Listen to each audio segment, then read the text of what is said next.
Hey everybody. So it's about 2 o'clock in the morning and I can't sleep. So I figured I would get up and share what was on my heart and my mind. And that is this recent discovery or realization that I've been going through a mild case of depression.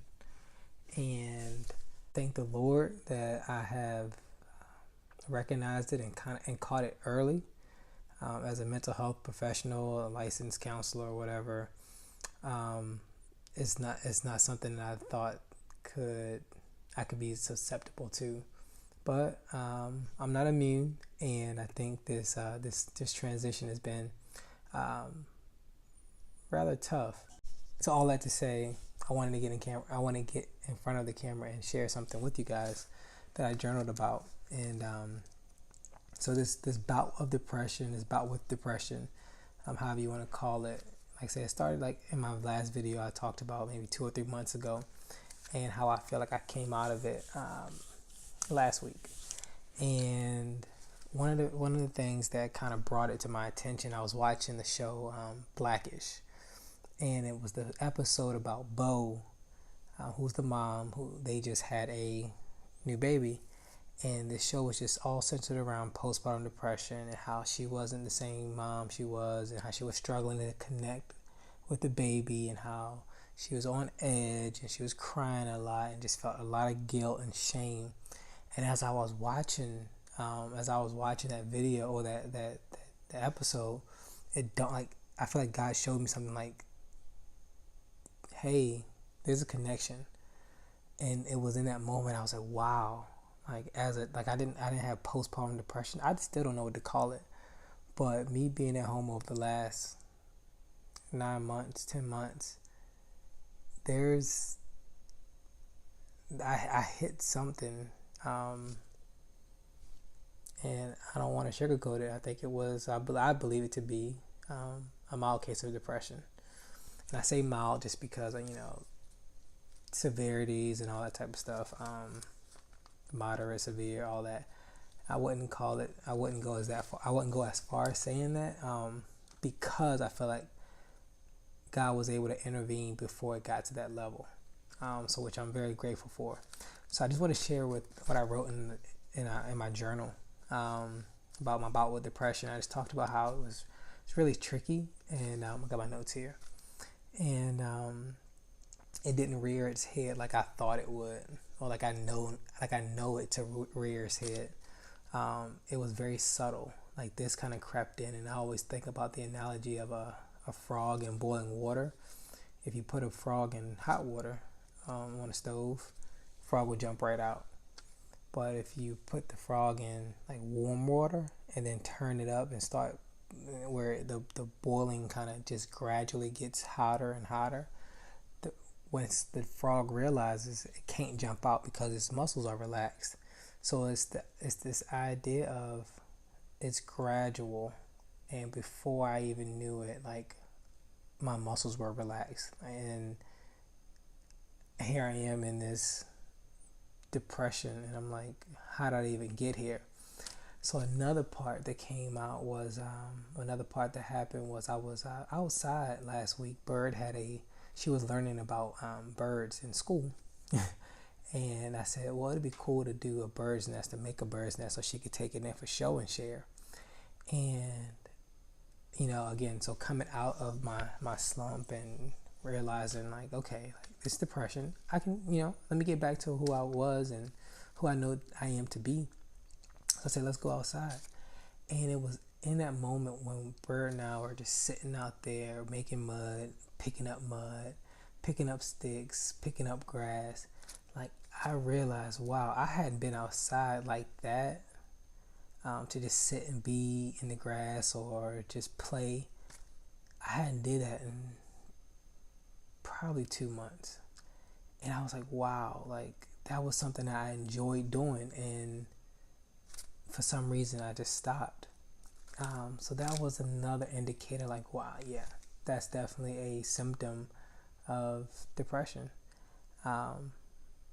So fast forward, kind of move into justice. Like last week probably literally was the hardest week that I've ever had, being a dad, being a stay-at-home dad in general. And I experienced daddy guilt for the first time. Last week, I mean, Justice she would not be consoled. The only time she would be consoled if she was in my arms. But I would feed her, I would change her. She would just cry and cry and cry. She would only nap for like 20 minutes at a time. And I'm like, what is going on? So it got to the point where I started like emotionally disconnecting myself. And I was like, what is going on? I felt so bad, but it was like her cries, I would just become like numb to them. And I would just give her her food, change her, and like, so I felt really, really bad.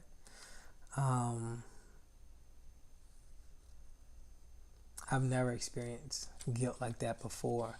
I didn't know what to do. I felt very isolated, alone. What else did I write? That was happening last week, and then like around Thursday, a shift happened. A shift for the better happened in me, in the house, and my dynamic, and the dynamics with Bert and Justice. And then on Thursday, I spent time praying and reading, and as I was doing that, I just really felt the cloud of depression being lifted, honestly. And in that moment, God reminded me of several things. I'll just read what He reminded me of. I said, God reminded me of His grace and that I should run to it instead of running from it. Being a dad and a stay-at-home dad on top of that is a new profession. So like, I'm trained as a therapist. My education is as a therapist. Being a dad is new. So I said it's a new job that I started without training. When I accepted this position, there was no sending me to Florida for a week-long training to attend sessions on how to be a great stay-at-home dad. So God said, give yourself, and this is what I really heard, give yourself grace. I realized, and at that moment, I realized that like God wasn't looking down on me, like pointing His finger and like shaking His head at me, like you should not be doing this, you should not be feeling this way. Like, yeah, He wasn't pointing His finger at me for trying to figure out these emotions or lack thereof between Justice and I. And so I also realized that it wasn't social media, it wasn't friends or family, but it was myself that was being the most critical of myself. But once God revealed that to me, instantly I felt a weight lifted. And I felt that I could return to being the dad that I started out as, a dad who was encouraging, a dad who was patient, a dad who was joyful, a dad who was thankful, engaging, loving, and creative. And then there were two verses that I want to share with you guys, everybody that's watching, two verses that it was truth I have stood on over the last week. And it's really made a difference in what I believe about myself and what I believe about me being here with the girls at home. So the first one is Jeremiah. A lot of people know this one, Jeremiah 29:11, but it goes all the way through 14. So 11 through 14. And it says, for I know the plans that I have for you, declares the Lord, plans for welfare and not for calamity, to give you a future and a hope. Then you will call upon me and come and pray to me, and I will listen to you. You will seek me and find me when you search for me with all your heart. I will be found by you, declares the Lord.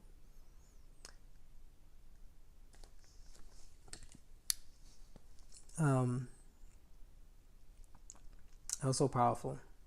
The fact that the promises of then you will call upon me and come to me and pray to me, and I will listen to you. You will seek me. Like, that I felt like I know he came through. I know that I was able to pray to him and he heard me, he listened to me. I wasn't serving a self-critical or a critical God at all. And I know that he has plans for me, not to harm me, but to give me a hope in the future. So once I started like reprogramming my mind and believing those truths, it just helped me get to the next hour, to the next day, to the next activity, to the next assignment. So that was one truth. And then I kept hearing like, be strong in the Lord, be strong in the Lord, be strong in the Lord. So then I was like, okay, what does that mean? So I went to Ephesians 6:10. Yep. And it says, finally, my brethren, be strong in the Lord and in the power of his might. So be strong in the Lord. And I was like, man, in the power of his might, not my might. I've been doing this on Gary's might so long, and that's why it's so draining, so tiring. Like, I can't be a dad, they stay at home dad, whatever title, but I can't do it on Gary's strength. But I feel like society tells me I'm a man and I need to be strong. And when I was like, be strong in the Lord, like, what does that mean? It just means like his strength is going to really get me through each day, through each assignment, through each responsibility. His strength is what I have to be strong in, not my own. So once I read that, I was like, okay, God, help me to obey this. Help me to obey every day what it means to be strong in the Lord. And thus far, it's worked. It's helped me tremendously. I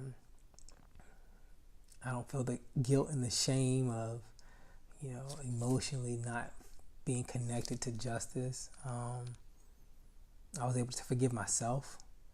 And again, she still loves me. She still smiles at me. I'm still her daddy. And I just have to realize, like, more hard days are going to come, which means I'll have to continue to stay in God's word. And actually, the rest of that passage, Ephesians 6:10, verse 11 actually says, "Put on the whole armor of God, that you may be able to stand against the wiles of the enemy, or the schemes of the enemy." And that also stuck out to me too, because when more hard days come, if I'm not putting on the whole armor of God, then I am susceptible to whatever attack, whatever challenge the enemy brings. And so I'm going to stand firm on God's word. I'm going to stand firm. I'm on the truths, and I'm going to recognize and really be vigilant. Any areas that may be exposed or vulnerable areas in my life. And what I mean by that is the enemy is going to he's seeking to kill, steal, and destroy. And no longer, I want to make a declaration tonight. Tomorrow's a new day. It's going to be a new day. And I'm not going to be defeated. I'm going to continue to have the joy of the Lord. Being at home, being alive, being a husband. I'm going to continue to do that. So I don't know why I shared. I don't know. I just felt the need to. I don't know why I shared all this. Whether it's for me to just get it out, whether it's for someone else. But if I can encourage anyone, like, depression is real. Like, mental health is real. And for somebody that is a licensed professional, if it can happen to me, it can happen to anybody. And if I can feel the guilt and the shame, I would just encourage anybody that may be feeling that same way to say something, to reach out to somebody. Yeah. So I'll stop there. And thank you for watching. And I'll see you guys next time.